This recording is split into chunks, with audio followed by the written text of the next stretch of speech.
The signature took only moments, but its impact echoed through every corner of the monarchy. Prince William placed his name beneath a special royal directive, closed the folder, and brought Queen Camilla's last independent royal responsibility to an end. Hours later, Camilla received the decision behind closed doors. She read the opening page, paused midway through the next, and became visibly emotional.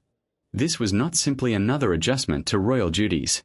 It marked the loss of the final authority she could still call her own. Before we dive deeper into what this development could mean for the royal family, be sure to subscribe so you never miss an update. William had not signed a symbolic warning. The royal directive, a formal order designed to take immediate effect during a significant transition of responsibilities, removed Camilla from oversight of the Queen's ceremonial household and ended her ability to independently represent the crown at state receptions and official ceremonial events. Those responsibilities mattered because they were the last remaining duties operating directly through her office. Previous changes had already reduced her influence. This decision severed the final institutional connection she personally controlled.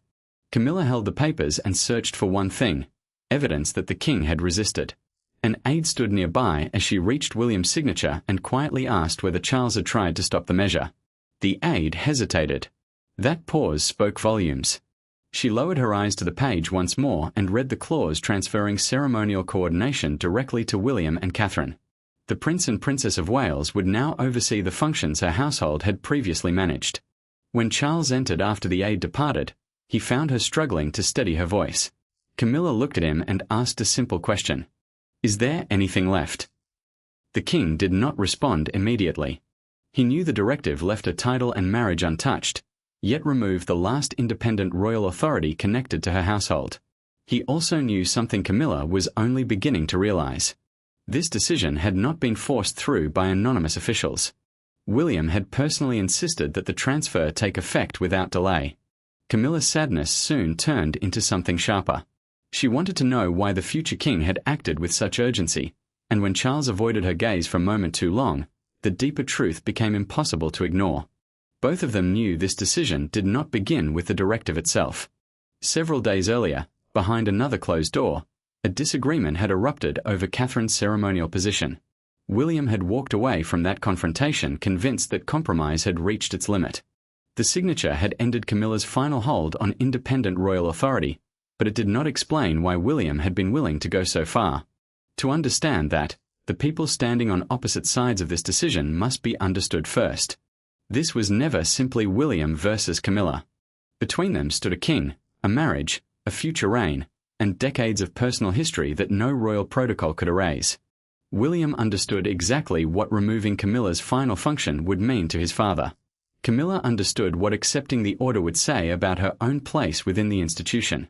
And Charles understood something even more painful. Whichever side he supported, someone closest to him would believe he had chosen the other. William carried that burden long before his signature appeared on the document. He viewed his position as something greater than personal preference. As Prince of Wales, he believed royal authority needed to move in a single, clear direction as the monarchy prepared for its next chapter. Catherine was a central part of that future. Their household was already taking on greater ceremonial responsibilities, and allowing overlapping chains of authority to continue risked creating confusion at precisely the moment stability mattered most. Camilla saw the situation through a very different lens. Her remaining household authority was not simply another responsibility on a royal calendar. To her, it represented proof that years of criticism, public scrutiny, and private resistance had finally resulted in a recognized position beside Charles. Losing that role would feel like losing the acceptance she had spent years trying to secure. Charles understood that better than anyone. And that understanding was exactly why his hesitation became so dangerous. William sat privately with Catherine before making the final decision. He admitted that signing the directive could hurt his father in a way no public disagreement ever had. Catherine listened carefully before responding with a simple observation. Avoiding pain could not become the same thing as avoiding responsibility. William knew exactly what she meant. He had already reviewed several ceremonial instructions issued through Camilla's household, and some appeared to extend beyond boundaries previously agreed upon between the royal officers. Meanwhile, Charles sensed where events were heading and spoke with Camilla before the order reached her. She immediately noticed the caution in his words. The king tried to reassure her, but the more carefully he spoke, the more convinced she became that he already knew what William intended to do. Her frustration quickly hardened. She asked whether he had discussed her role with his son. The pause before his answer told her almost everything. Charles had indeed urged William to delay any permanent action. William refused. Because one incident had changed everything. It involved Catherine directly, and it occurred during a royal rehearsal where Camilla openly challenged an agreed ceremonial arrangement in front of witnesses. What might once have been dismissed as ordinary tension between royal households suddenly became something much more serious. And once that rehearsal is examined in full, William's directive begins to appear less like a sudden strike and more like the final consequence of a warning that had gone unheeded. The turning point arrived inside Windsor Castle during what was supposed to be a routine rehearsal. Nothing about the gathering suggested that a major shift was about to occur. Then Camilla interrupted the established ceremonial order, questioned an instruction connected to Catherine, and insisted that her own household retain authority over the arrangement. William listened. Catherine remained silent. Charles attempted to calm the discussion, but when Camilla repeated the instruction after being asked to withdraw it, something inside the room changed permanently. The disagreement was no longer about protocol. It had become a challenge over where authority truly belonged. Camilla had been reviewing preparations for an upcoming state reception when the disagreement surfaced. A state reception, a formal royal gathering held to welcome important foreign guests and represent the crown, depended on a carefully organized chain of responsibilities. That structure had already assigned Catherine the role of receiving the visiting delegation alongside William. The arrangement mattered because it formed part of a broader transition that gradually placed greater ceremonial responsibility into the hands of the Prince and Princess of Wales. As the monarchy prepared for the future, Catherine sensed the tension long before anyone openly acknowledged it.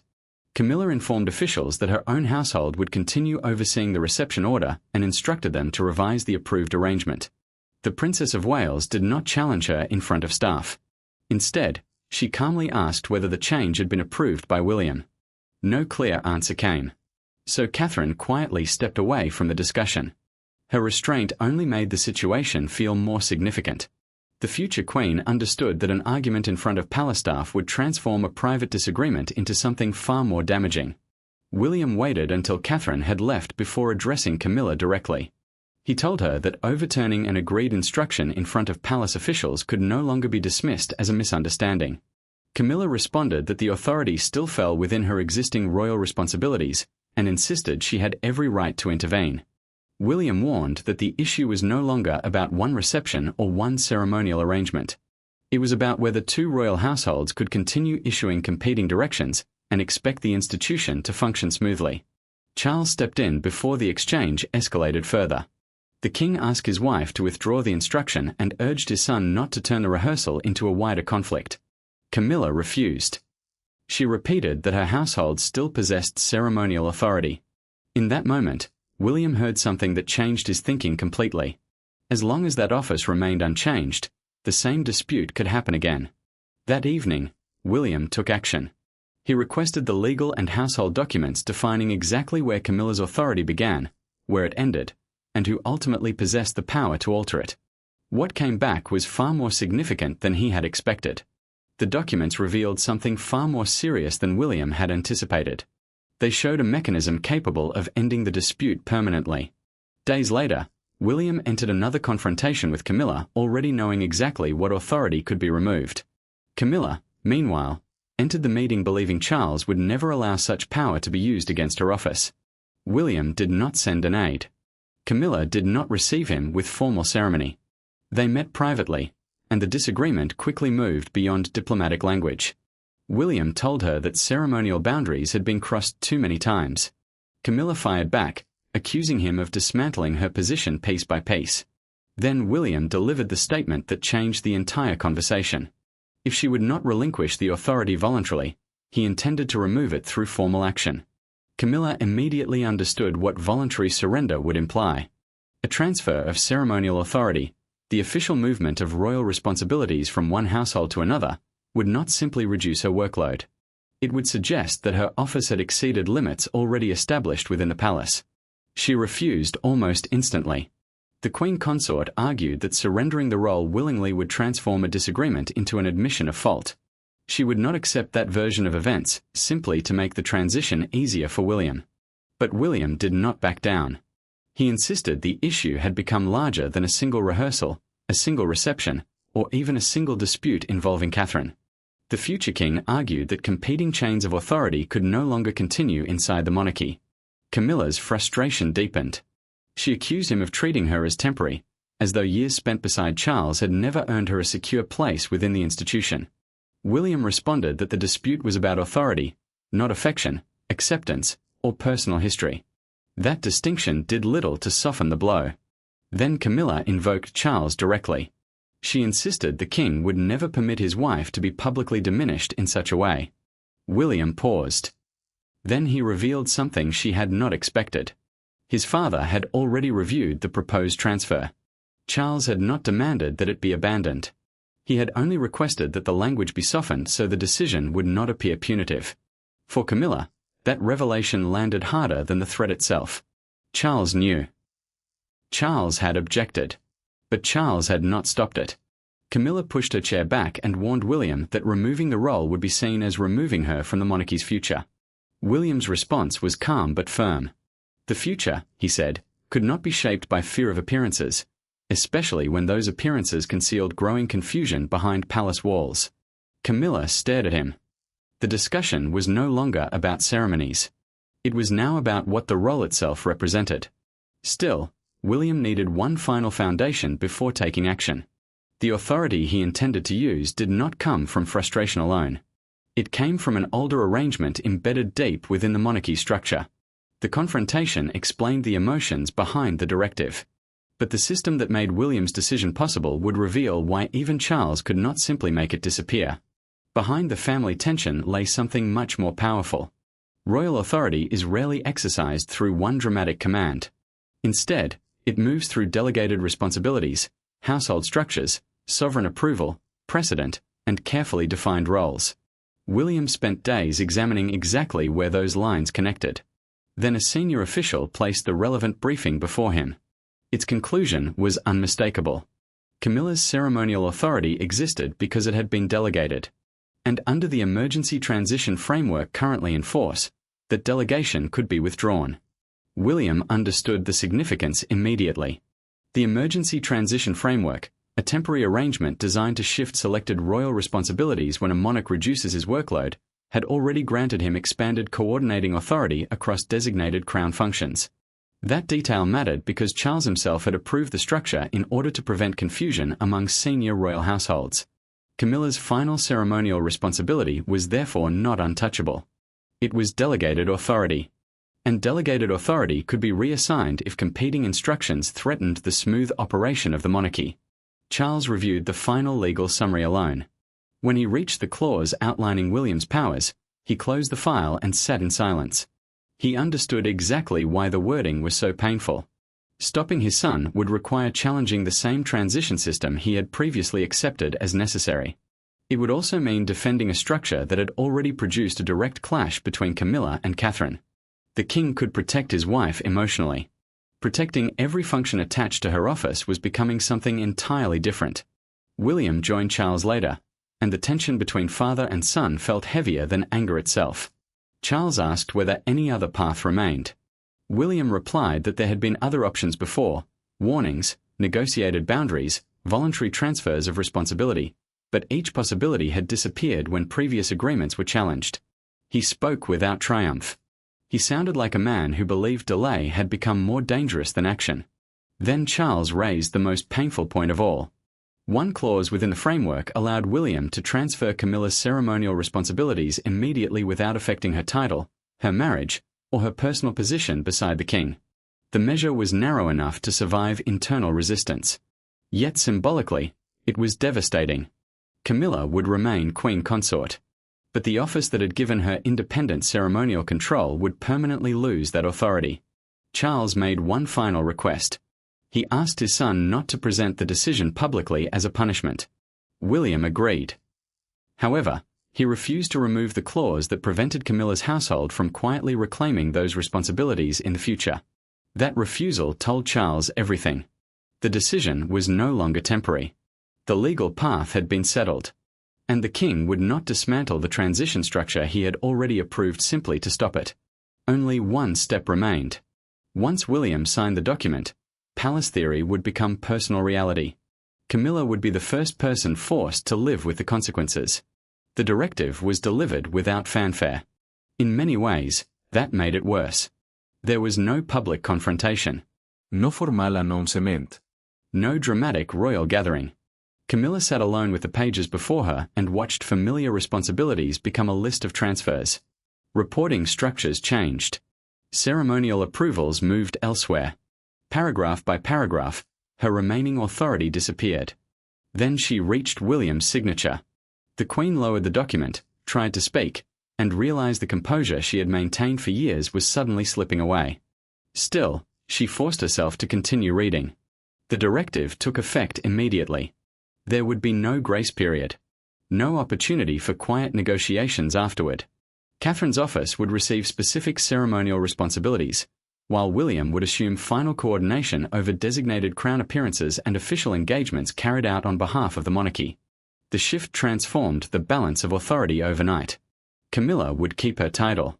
She would remain beside Charles. But the institutional structure that had provided her independent influence was gone. Camilla looked toward the staff members still standing nearby and quietly instructed them to leave. One trusted aide hesitated, clearly aware of how deeply the decision had affected her. But Camilla repeated the order. The door closed. Only then did her restraint finally break. For years, she had endured criticism by refusing to reveal how deeply it affected her. Now there was no audience to face, no cameras to consider, and no palace discipline left to maintain. The directive had taken away something she believed proved she had finally secured her place within the institution. Later, Charles entered the room and immediately understood that the situation had moved beyond anger.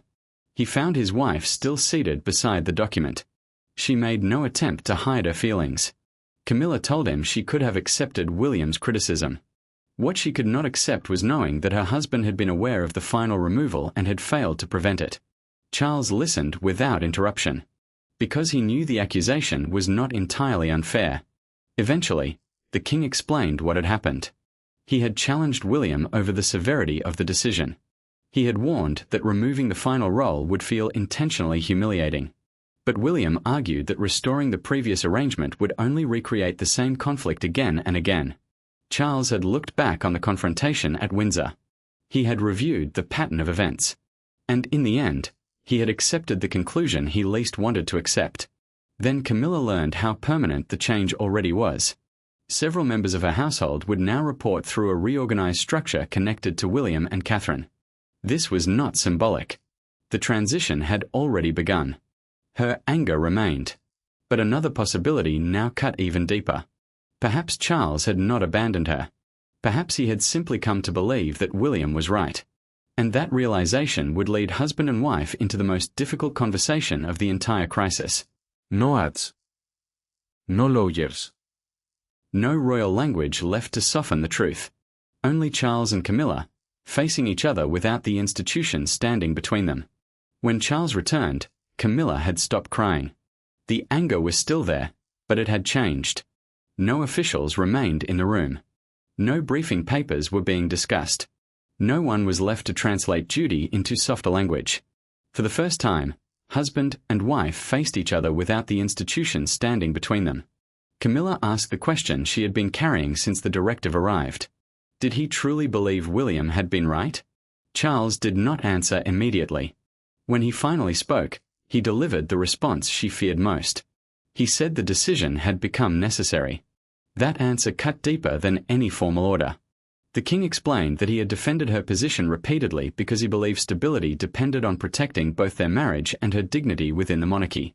But there was a difference between protecting a person and preserving every authority attached to an office. Institutional responsibility, he said, could not always follow personal loyalty. Loving her did not require preserving every power connected to her household if those powers were driving the family toward open conflict. Camilla then asked the question that had haunted her since Windsor. Did he believe she had embarrassed him? She expected criticism. Instead, Charles answered quietly. Embarrassment had never been the real concern. What worried him was watching two senior royal households move toward competing chains of authority, with Catherine caught between them and William becoming increasingly unwilling to compromise. The king had witnessed disagreements before. This felt different. It threatened the very structure they were supposed to protect together. Then Charles admitted something painful about himself. He should have intervened earlier. He should have acted before temporary compromises hardened into expectations, and before William became convinced that only formal removal could end the clashes. Camilla listened in silence. Eventually, she acknowledged something difficult herself. Each time Charles protected her position, she had begun to see compromise as permanent security. She had mistaken survival for certainty. Then Charles revealed another detail from his private conversations with William. The prince had resisted calls for a broader restructuring. He could have gone much further. Instead, he had deliberately protected her title, her marriage, and a public place beside the king. The directive targeted authority, not identity. For Camilla, that distinction did not erase the pain, but it changed the meaning of what had happened. And finally, she made her decision. She would not fight the directive. Forcing Charles into another battle with William might preserve a role, but it could destroy what remained of their family unity. By morning, however, their private understanding would collide with a far harsher reality. Outside the palace gates, headlines were already transforming the directive into something much larger. By sunrise, what had begun as an internal restructuring had become a public reckoning. Broadcasters led with William's decision. Commentators debated whether it represented humiliation, succession planning, or the clearest transfer of royal influence in years. Yet one image captured public attention more powerfully than any television discussion. Outside Buckingham Palace, visitors stopped beside the gates as newspapers appeared carrying the same unmistakable headline. William's photograph sat above bold reports declaring that Camilla's final independent royal role had come to an end. William watched the first news coverage with Catherine beside him. The palace statement confirmed that ceremonial responsibilities had been consolidated under their offices as part of a streamlined future structure. In practical terms, specific crown duties once overseen through Camilla's household would now be directed through the Prince and Princess of Wales. Officials carefully emphasized that the Queen had not lost her title or her position beside Charles. The change concerned authority, not status. William still appeared troubled by the language spreading across television reports. One commentator described the directive as a personal defeat for Camilla. Another portrayed it as revenge disguised as royal procedure. William admitted to Catherine that this was exactly the reaction he had feared. Catherine reminded him that refusing to act would also have carried consequences. The Windsor confrontation had already demonstrated what happened when two households believed they controlled the same ceremonial ground. William knew she was right. But that did not make the headlines easier to hear. Camilla faced the coverage differently. Sitting beside Charles, she read a newspaper describing the decision as the end of her independent authority within the monarchy. She read the article once, folded the paper closed, and calmly told the king that she would not allow strangers to decide how she responded. Charles studied her carefully. For the first time since the directive arrived, the anger seemed to have been replaced by something stronger: determination.